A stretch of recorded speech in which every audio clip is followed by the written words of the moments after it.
Hey everyone, welcome back to On Purpose, the number one health podcast in the world. Thanks to each and every single one of you who come back every week to listen, learn, and grow. Now, you know that I'm always on the lookout to find guests that I can have really interesting conversations with, and people who've had quite extreme and different experiences. I really love finding people who've had stories and journeys that are very different from my own, so that I can learn from them, so that I can be inspired in different ways, and maybe even affirm some of my beliefs. And today's guest is Jocko Willink. Now, he's a retired decorated Navy SEAL officer, an author, and a podcaster. He served as a Navy SEAL officer for 20 years before retiring. Since his retirement, he co-wrote the book Extreme Ownership: How U.S. Navy SEALs Lead and Win, and co-founded Echelon Front, where he teaches his clients how to be leaders in their respective fields.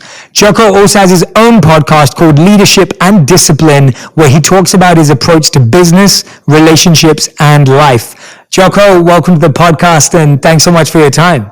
Hey, thanks for having me. Appreciate it. Yeah, absolutely. I've been looking forward to this conversation. I've watched a lot of your interviews with some of my friends, seen a lot on YouTube, and I'm fascinated because I love how you're bringing really deep truths and difficult breakthroughs into the world of work, into the world of the mainstream life that we live today. And my first question to ask you is, what is the most difficult thing you think you've ever done, mentally or physically? Most difficult thing for me that I've been through is losing guys in combat, losing my friends in combat.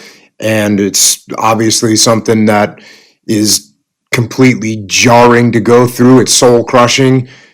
And yet at the same time, you have to continue with the mission. The war doesn't end because you lose your friends. You have to keep fighting. And so for me, that was definitely far and away the hardest thing that I've ever been through, is losing friends in combat. Yeah, I mean, that does sound like the hardest thing. Do you train for that? Or is that something you have to respond to in the moment, or you deal with afterwards? How do you even process that? The reason why I ask is it's very different, the circumstances under which you've lost friends. But this year, obviously in the last 12 months, a lot of people lost people they loved. How were you able to lead through that, continue the mission? And when do you get a moment to actually experience whatever you need to experience? Well, so what's interesting about that, I lost my first guy in combat, Mark Lee, in 2006. And at that time, for the SEAL team that I was at, there hadn't been any SEALs killed in action actually, I was at SEAL Team 3, and SEAL Team 3 wasn't around during the Vietnam War, so there had never been a SEAL killed in action.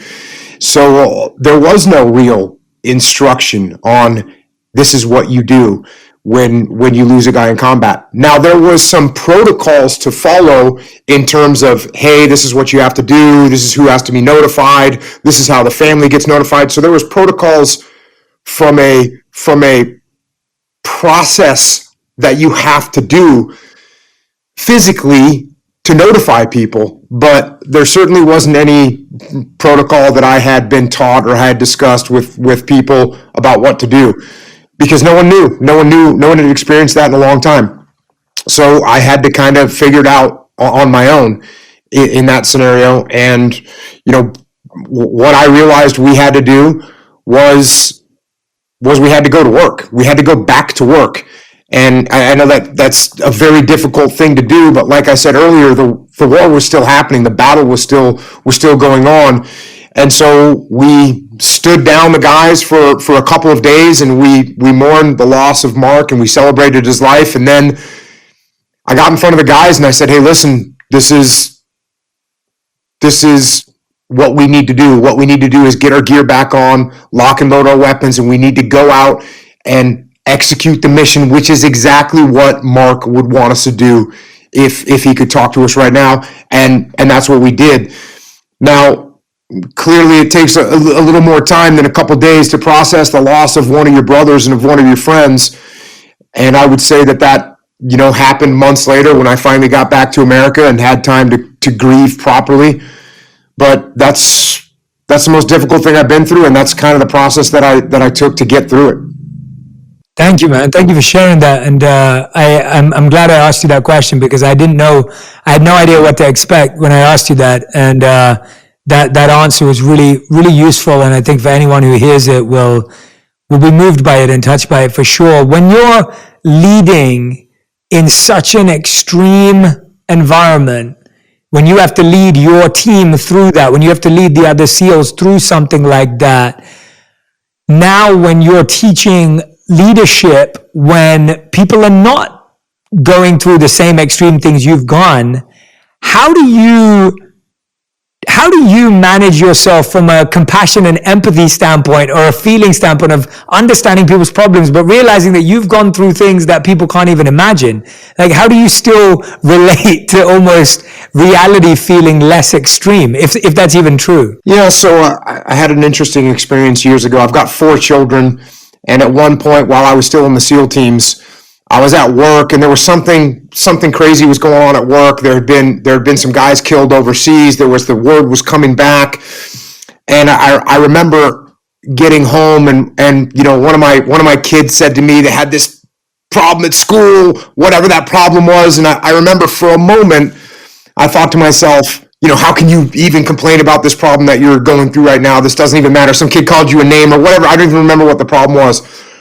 And I realized, I learned a lesson from it as I sat there and talked to my kid.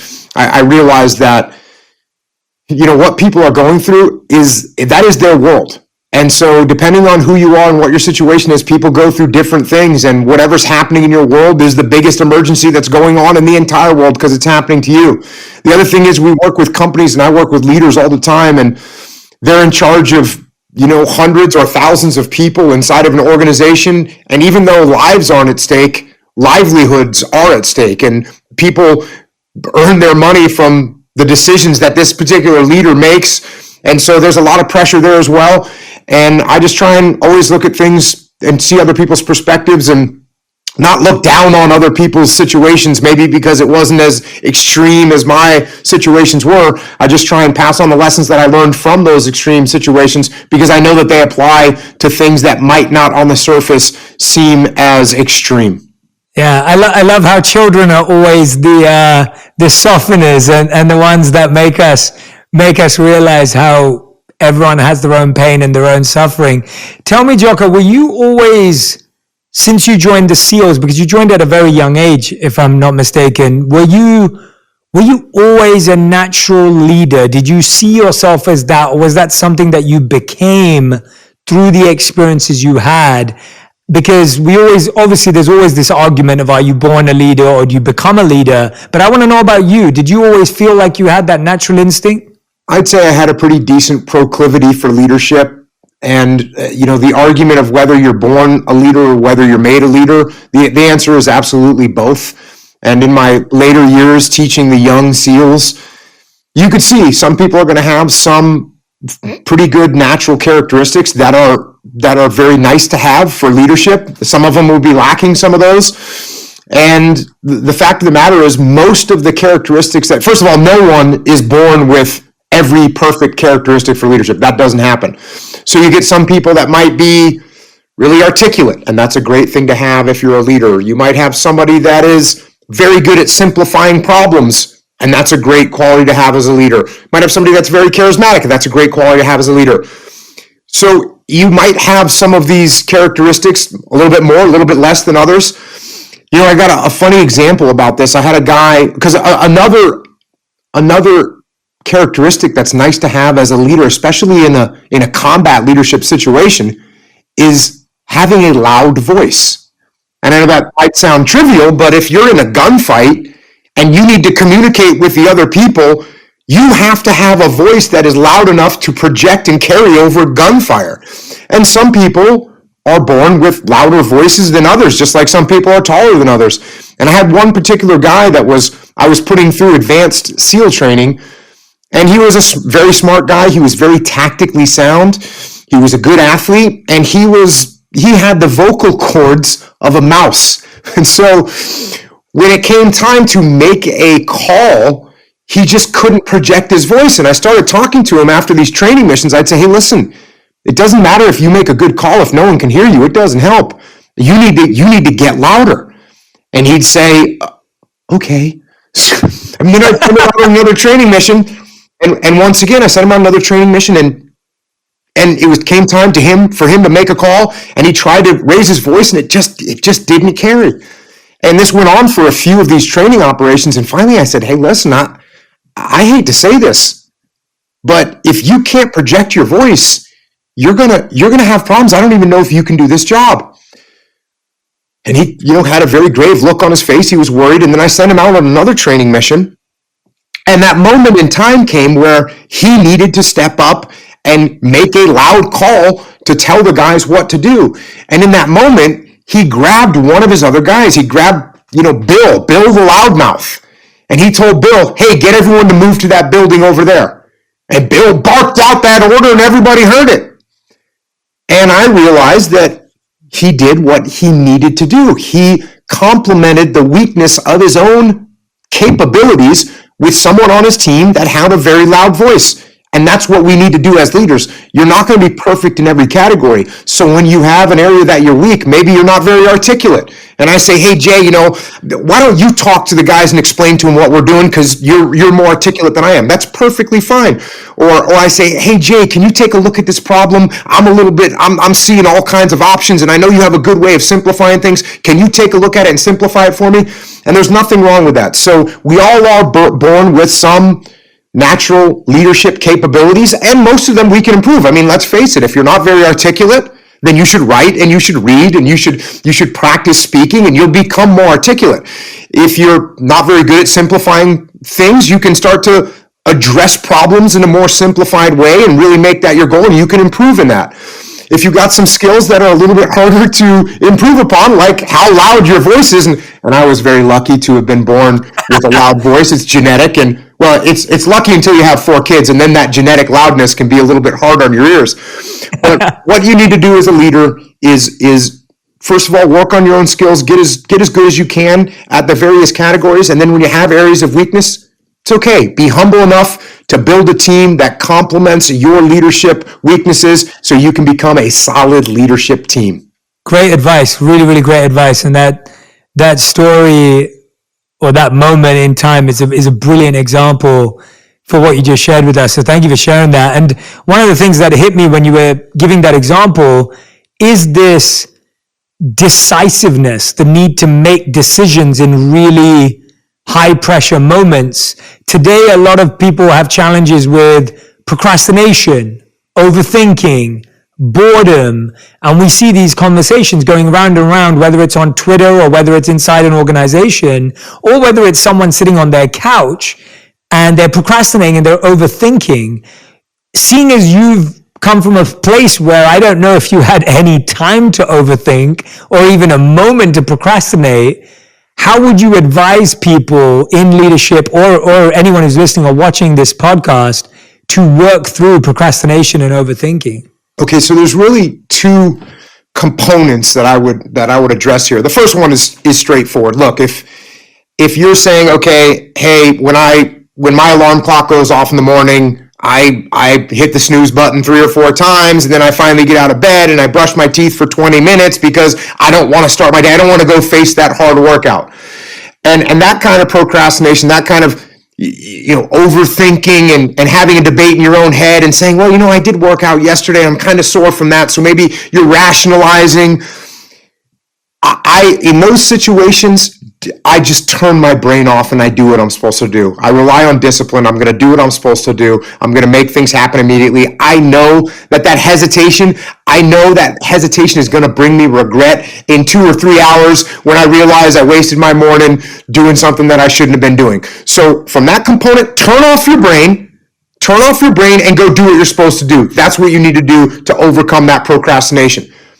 Now, when it comes to decision making, I was actually had a reputation in the SEAL teams of being very decisive, of making decisions very quickly. But quite frankly, I kind of cheated. I had a method to cheat when it came to making decisions.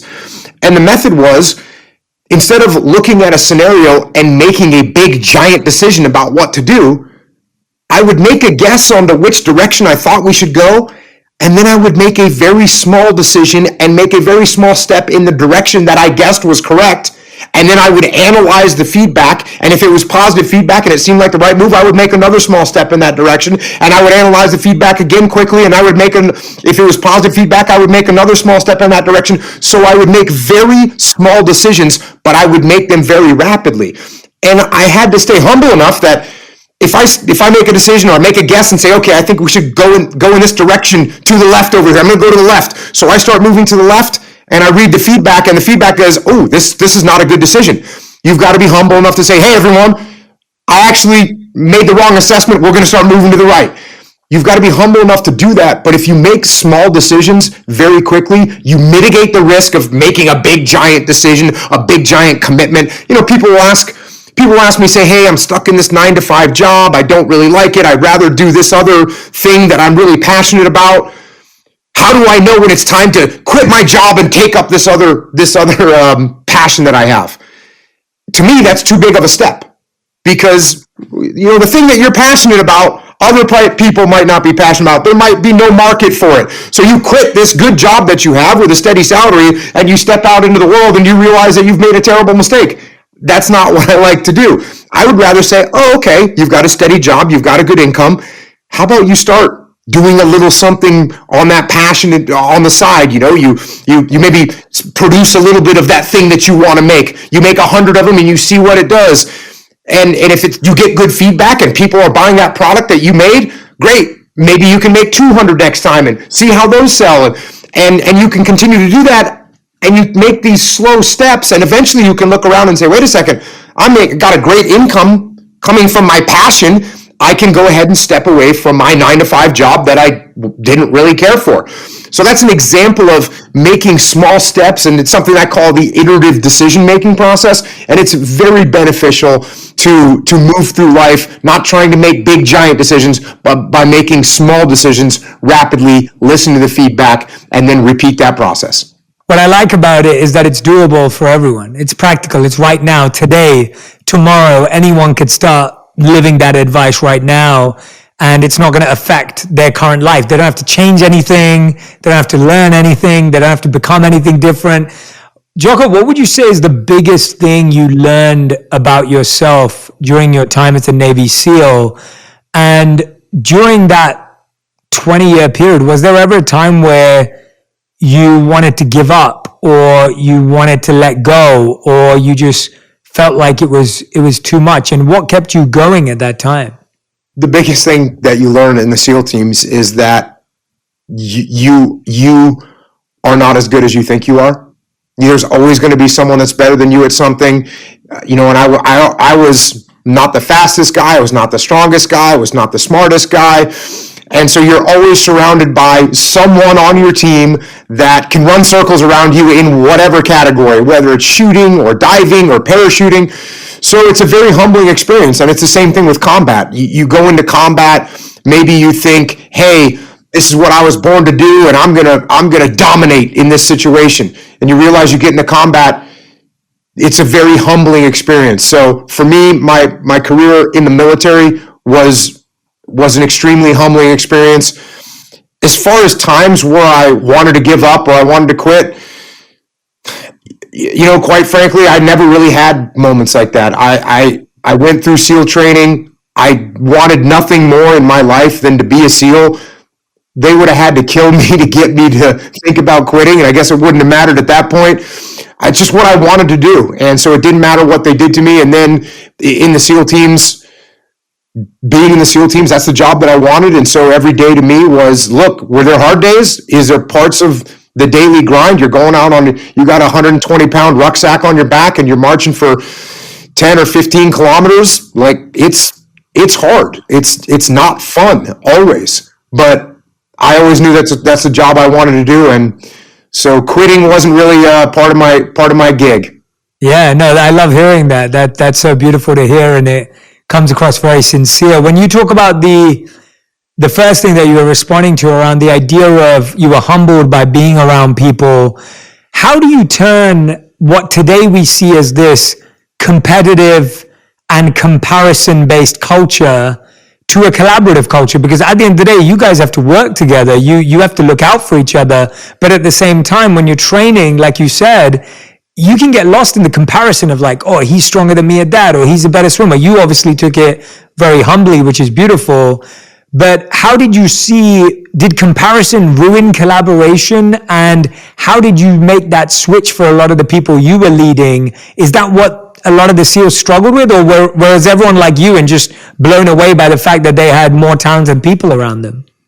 I would love to tell you that everyone had the open mind and are able to put their ego in check, but that's certainly not always the case. It's not always the case in the SEAL teams. I work with companies all the time and teams, and it's not always the case in really in any organization. No, it isn't. And unfortunately, it is the downfall for people, and it can be the downfall for teams. And I was very, very fortunate. I was in a SEAL platoon. It was my second SEAL platoon, so I was, 20-something, very, very young, 22, maybe 22 years old, and the youngest guy and the most junior guy in my first two SEAL platoons. And in my second SEAL platoon, we had our platoon commander, our platoon leader.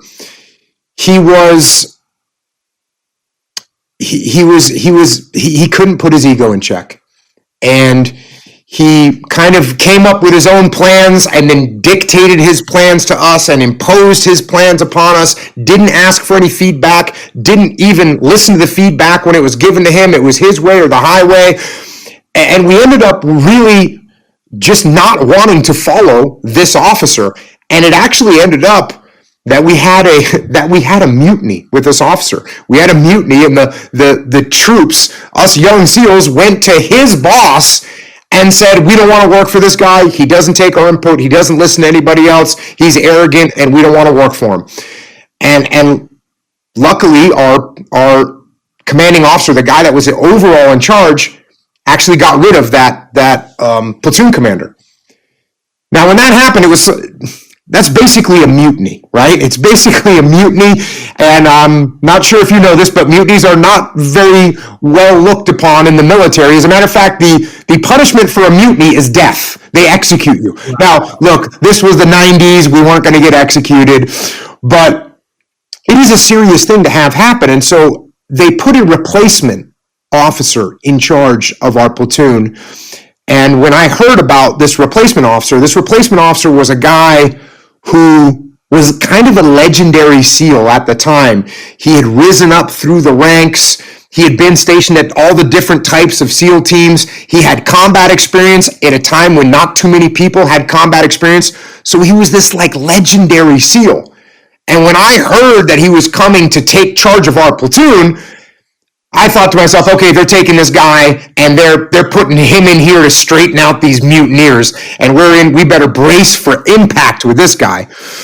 So we're sitting in the platoon space, and I see this guy for the first time, this legendary SEAL. And, well, I was a little bit taken aback because, first of all, he was probably 155 pounds. He was probably 5'6" at the most, so he's this small guy.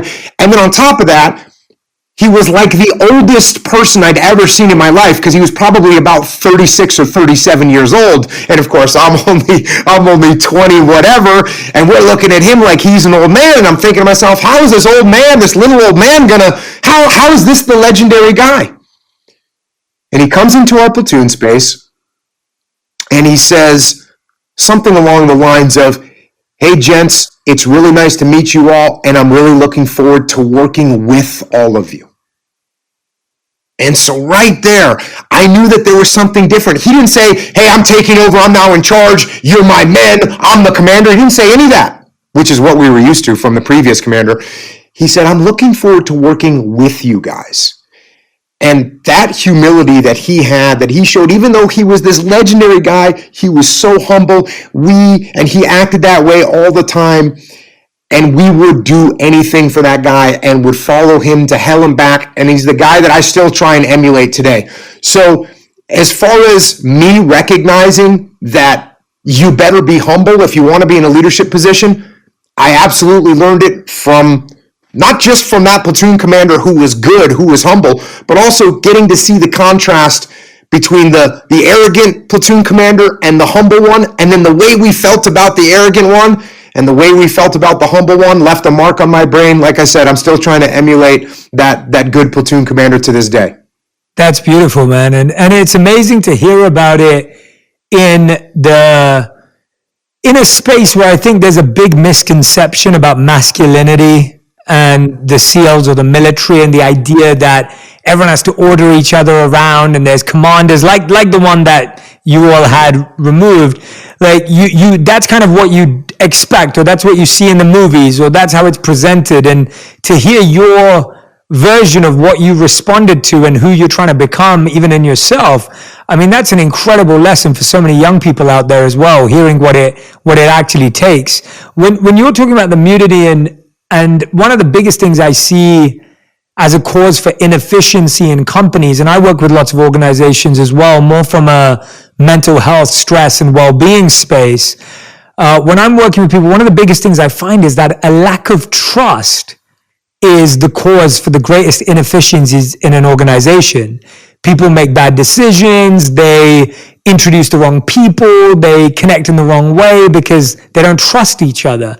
How did you, when the fact that your lives are on the line, what were your principles and methods of building trust in such a high stress environment?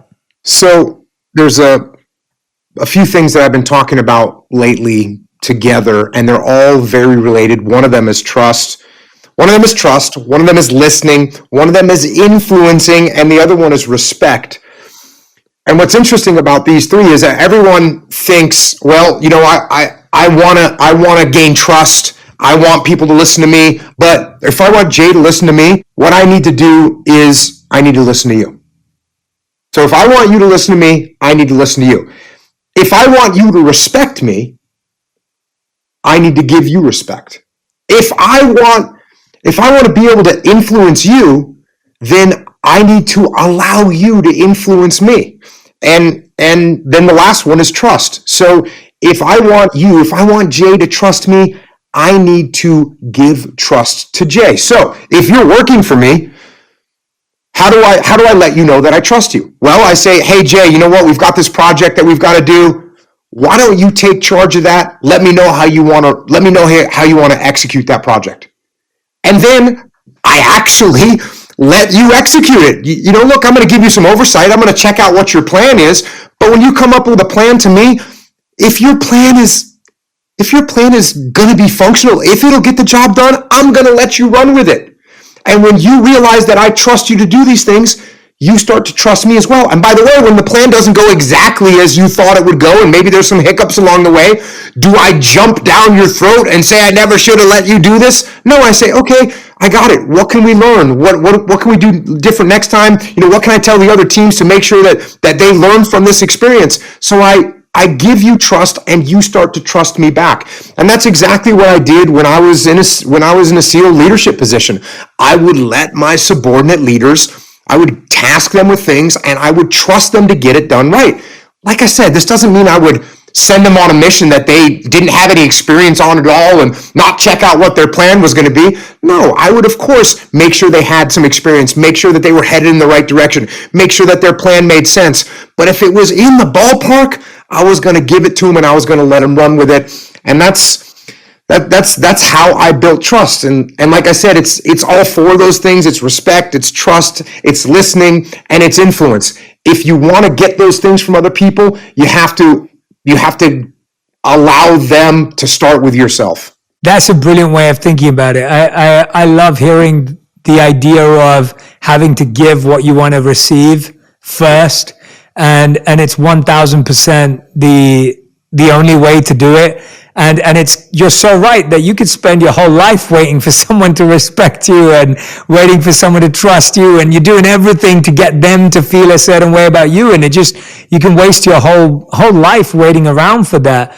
What would you say is the biggest mistake you made in leadership? What do you think was your moment where you looked at that and you were just like, oh man, like I look back at that as one of my ones where I lost and I failed and I didn't get it right? And how did that impact the next time you address something like that? Did you have one of those moments where you just felt like that was the worst? Absolutely. So, and I wrote about this in the first book that I wrote about leadership, which is called which is called extreme ownership. And we had a situation unfold where there was a friendly fire incident.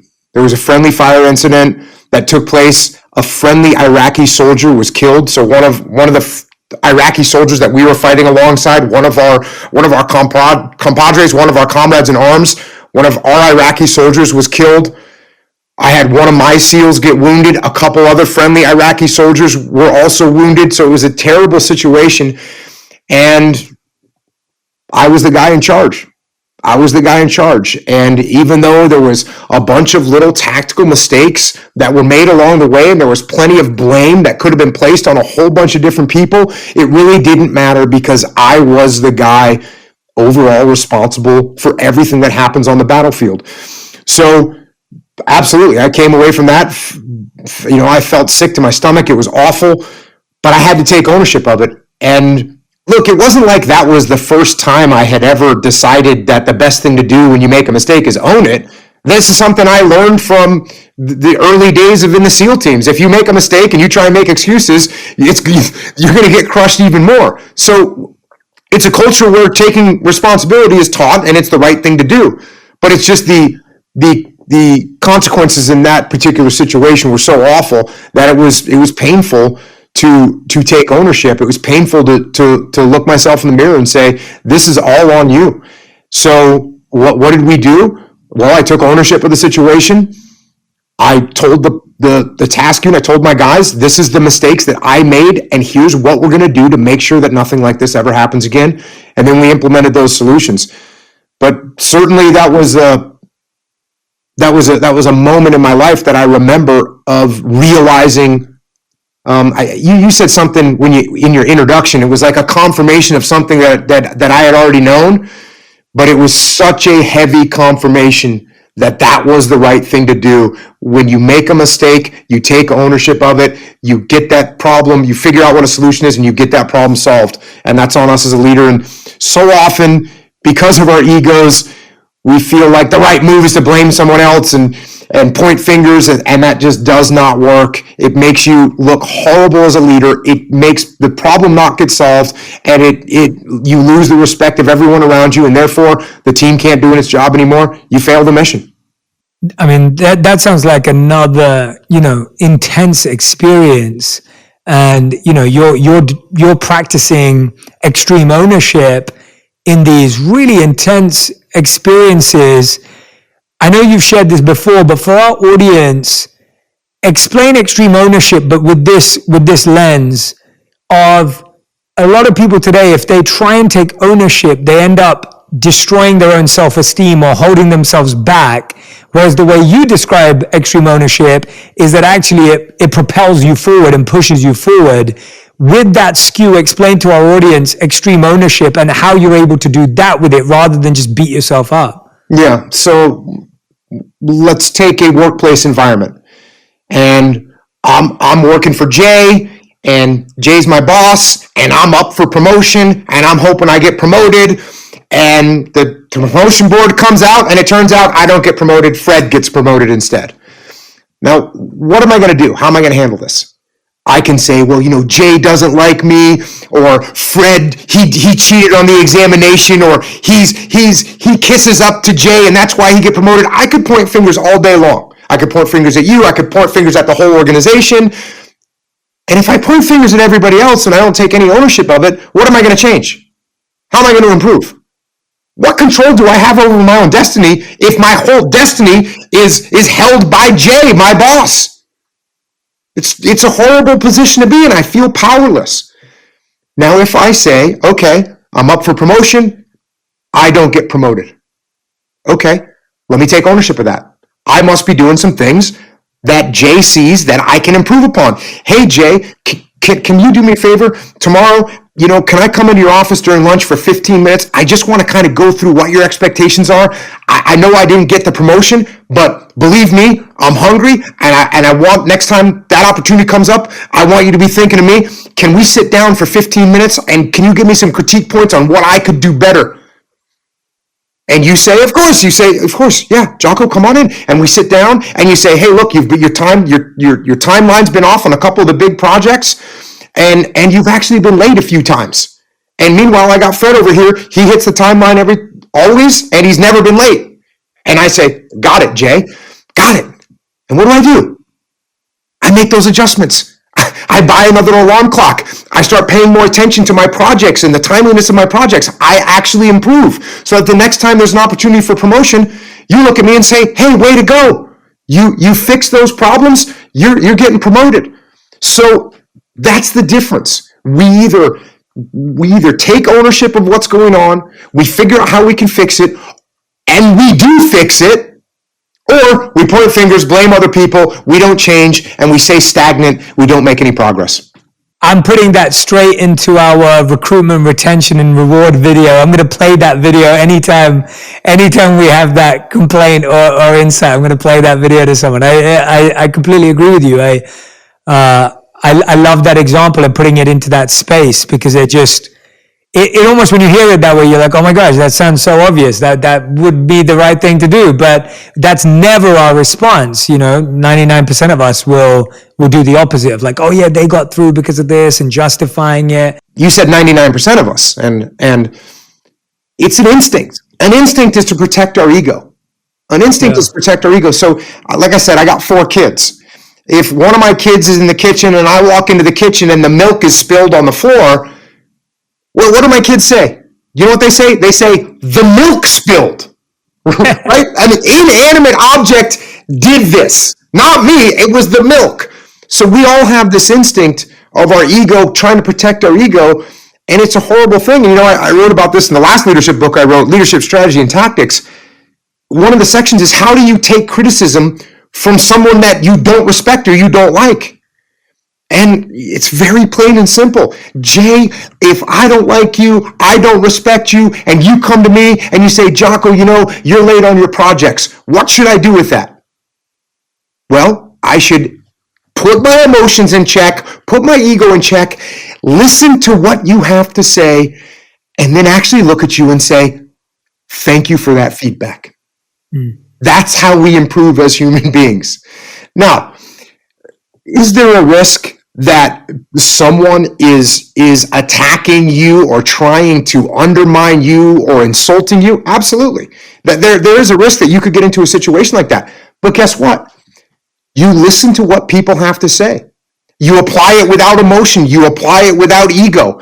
And then you can look at it and you can analyze whether this is an actual thing, or whether perhaps maybe it's their ego. Maybe Jay is trying to cut me down because he feels like I'm climbing the ladder really fast. Maybe I'll get promoted above him. So you're trying to come and undermine me.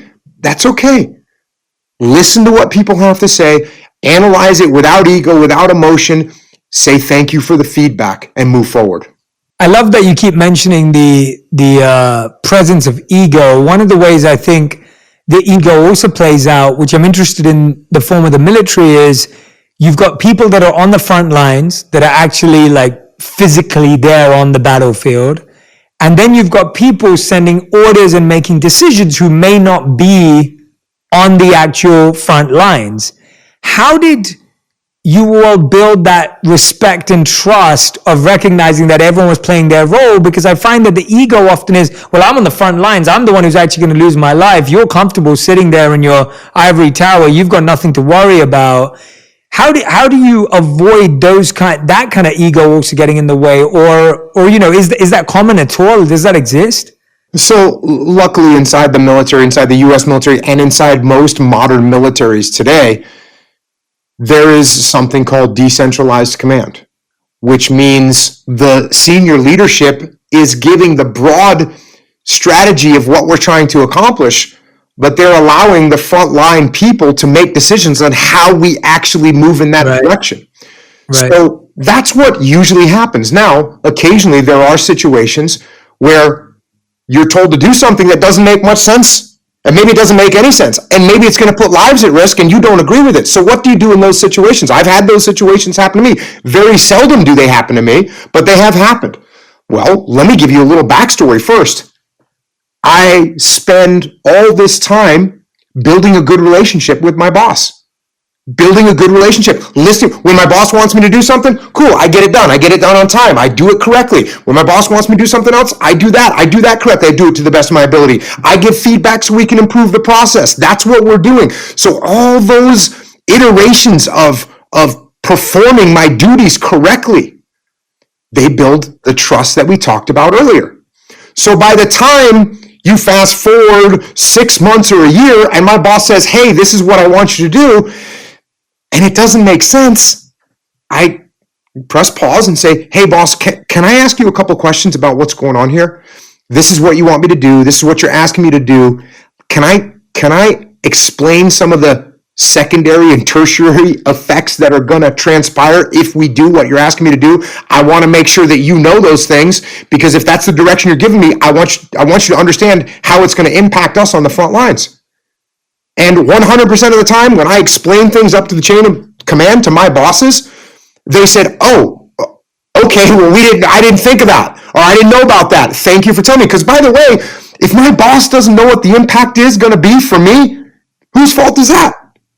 It's my fault, because I haven't built a good enough relationship with them. I haven't explained to them what's going on. I haven't given them the clarification of those impacts in the first place.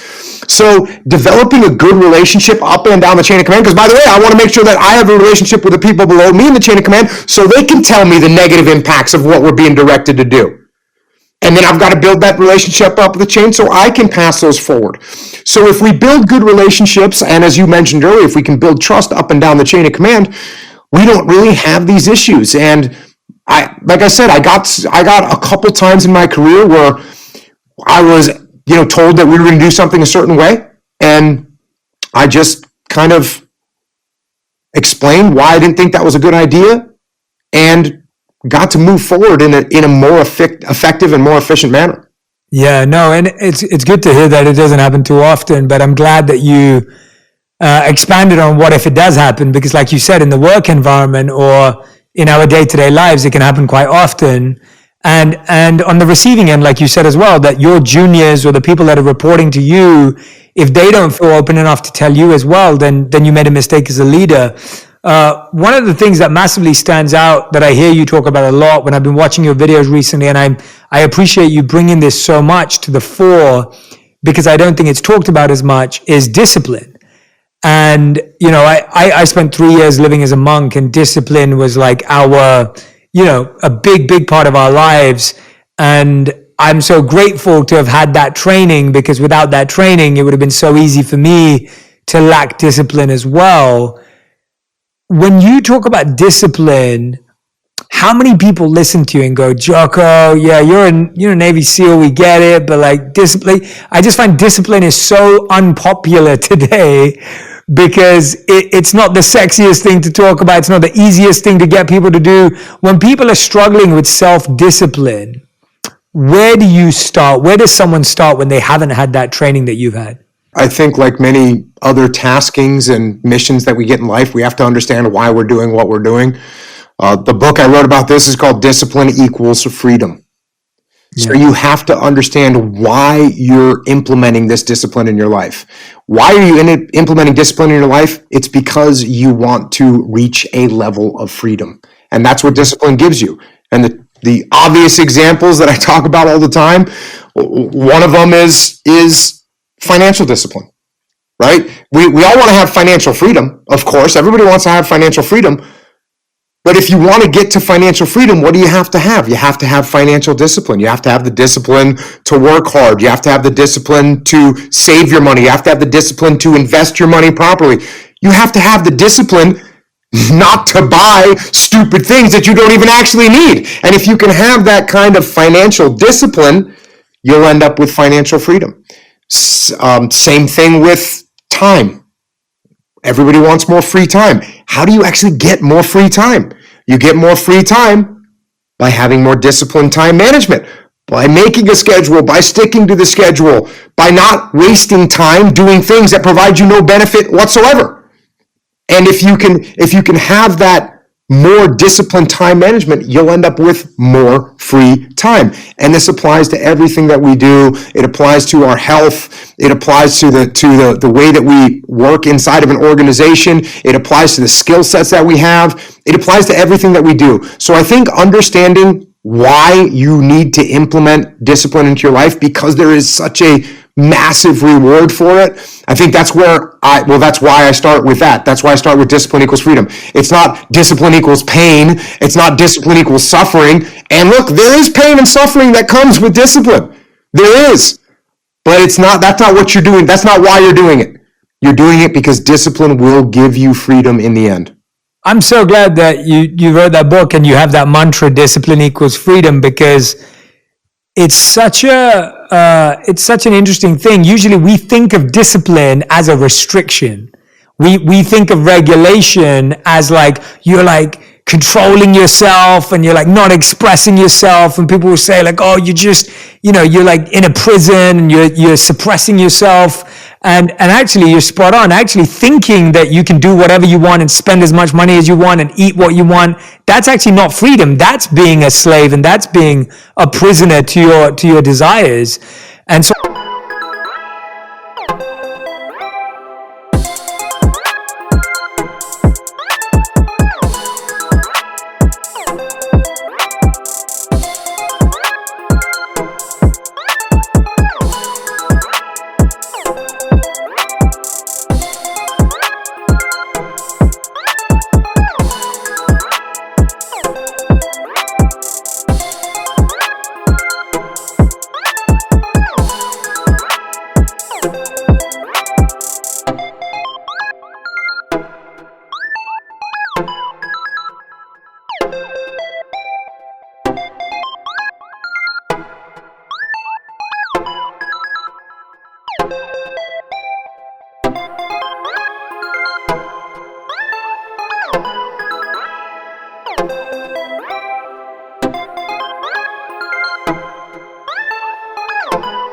I love that discipline equals freedom. Everyone who's listening or watching, write that down right now, because any area of your life where you don't feel freedom from, based on what Jocko's saying, is from a lack of discipline.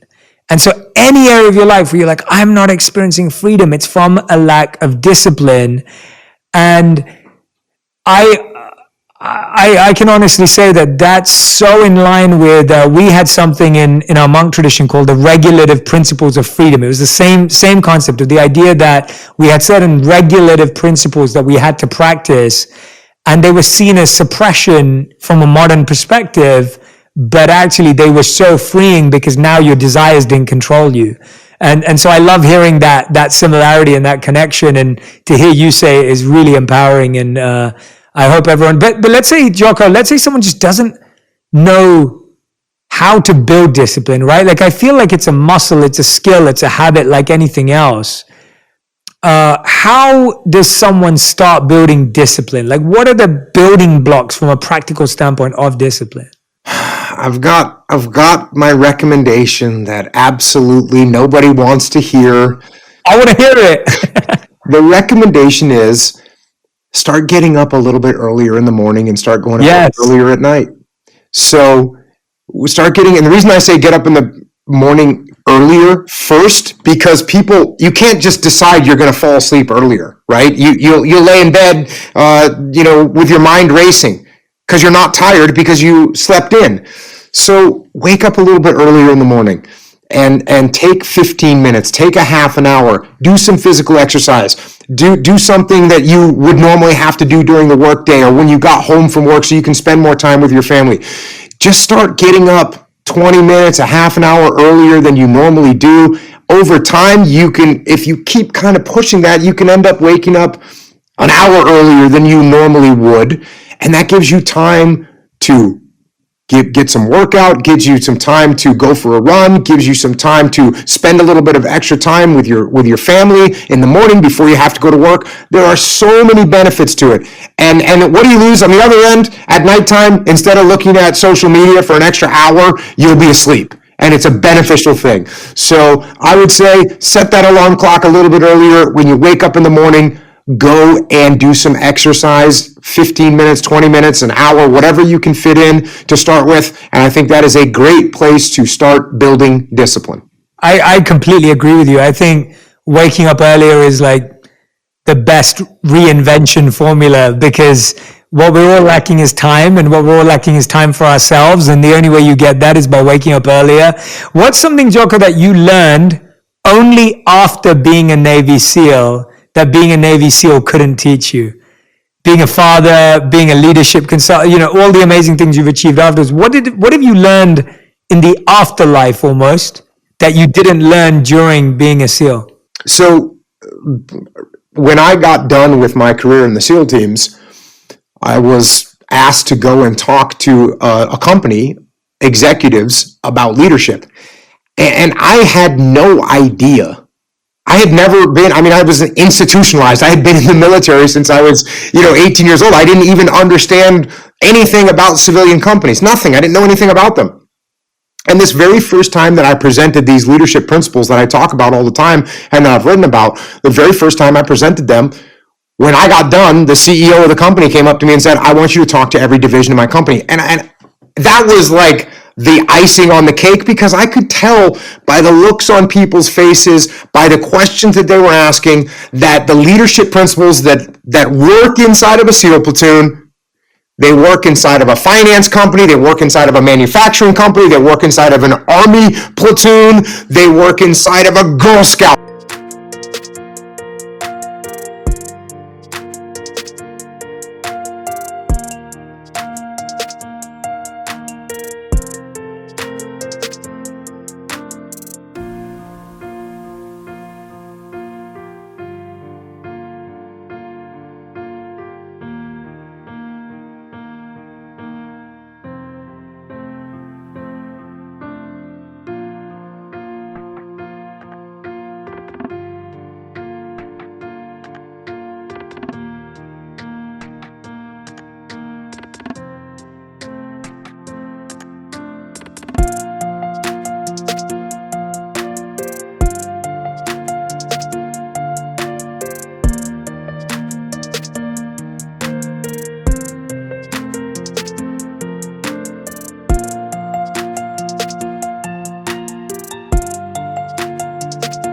Troop.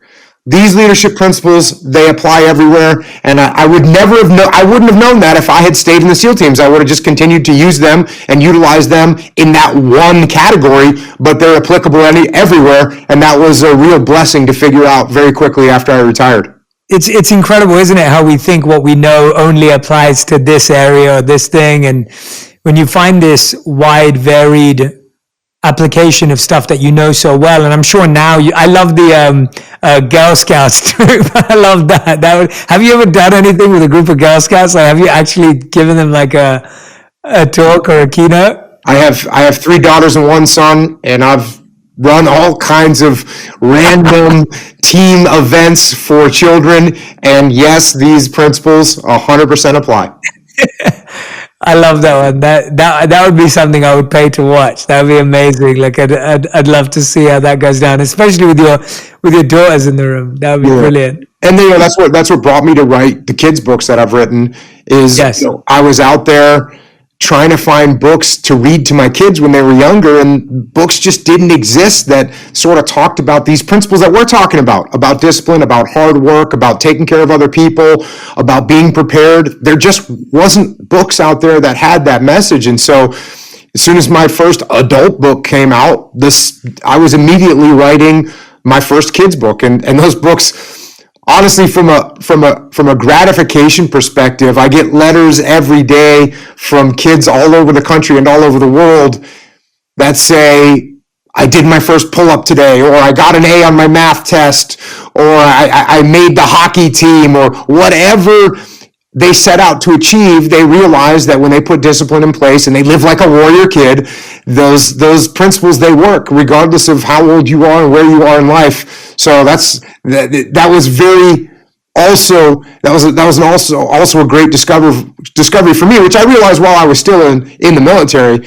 that these principles, if you can learn them, if you can teach them to an 8-year-old kid, that 8-year-old kid has a real leg up on moving in the right direction.